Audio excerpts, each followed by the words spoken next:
അവൻ സിയോനെതിരെ കരമുയർത്തി, അഹങ്കാര ജൽപ്പനം മുഴക്കി. അപ്പോൾ ജനത്തിൻ്റെ ഹൃദയം കുലുങ്ങി, കരങ്ങൾ വിറച്ചു. ഈറ്റുനോവെടുത്ത സ്ത്രീയെപ്പോലെ അവർ കഠിന വ്യഥ അനുഭവിച്ചു. അവർ കരങ്ങൾ ഉയർത്തി കാരുണ്യവാനായ കർത്താവിനെ വിളിച്ചപേക്ഷിച്ചു. പരിശുദ്ധനായവൻ സ്വർഗത്തിൽ നിന്ന് അവരുടെ നിലവിളി തക്ഷണം ശ്രവിക്കുകയും യെശയ്യാ വഴി അവരെ രക്ഷിക്കുകയും ചെയ്തു. കർത്താവ് അസീറിയക്കാരുടെ പാളയം തകർത്തു, അവിടുത്തെ ദൂതൻ അവരെ മായ്ച്ചു കളഞ്ഞു. എന്തെന്നാൽ ഹെസക്കിയ ദൈവത്തിന് പ്രീതികരമായവ പ്രവർത്തിച്ചു. ഉന്നതനും വിശ്വാസ്യമായ ദർശനത്തോടു കൂടിയവനുമായ യെശയ്യാ പ്രവാചകൻ്റെ പ്രബോധനത്തിനനുസരിച്ച് അവർ തൻ്റെ പിതാവായ ദാവീദിൻ്റെ മാർഗത്തിൽ ഉറച്ചു നിന്നു. അവൻ്റെ കാലത്ത് സൂര്യൻ പുറകോട്ട് ചരിച്ചു. അവൻ വഴി രാജാവിൻ്റെ ആയുസ് ദീർഘിച്ചു. ആത്മാവിൻ്റെ ശക്തിയാൽ അവൻ അവസാന നാളുകൾ ദർശിക്കുകയും സിയോനിൽ വിലപിച്ചുകൊണ്ടിരുന്നവരെ ആശ്വസിപ്പിക്കുകയും ചെയ്തു.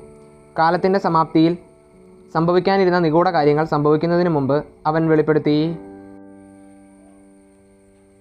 പ്രഭാഷകൻ 48-ാം അധ്യായത്തിലെ ചോദ്യോത്തരങ്ങൾ.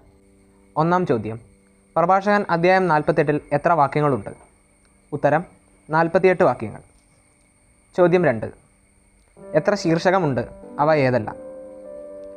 ഉത്തരം: 3 ശീർഷകം: ഏലിയ, എലീശ, ഹെസക്കിയ, യെശയ്യാ. ചോദ്യം 3: പ്രഭാഷകൻ 48-ാം അധ്യായത്തിൽ ആദ്യ ശീർഷകം എന്താണ്? ഉത്തരം: ഏലിയ.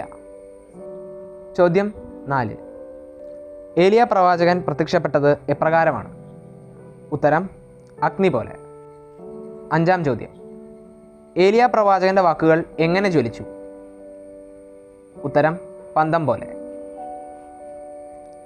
ചോദ്യം 6: ഏത് പ്രവാചകൻ്റെ വാക്കുകളാണ് പന്തം പോലെ ജ്വലിച്ചത്? ഉത്തരം: ഏലിയ പ്രവാചകൻ. ചോദ്യം 7: ഏലിയ പ്രവാചകൻ അഗ്നി ഇറക്കിയത് എത്ര പ്രാവശ്യമാണ്? ഉത്തരം: 3 പ്രാവശ്യം. ചോദ്യം 8: 48:6 പ്രകാരം ഏലിയ പ്രവാചകൻ നാശത്തിലേക്ക് നയിച്ചത് ആരെയാണ്? ഉത്തരം: രാജാക്കന്മാരെ. ചോദ്യം 9: ഏലിയ പ്രവാചകൻ കിടക്കയിൽ നിന്ന് താഴെ ഇറക്കിയത് ആരെയാണ്? ഉത്തരം: പ്രസിദ്ധന്മാരെ. 10-ാം ചോദ്യം: ഏലിയ ഭീഷണികൾ ശ്രവിച്ചത് എവിടെ വെച്ചാണ്?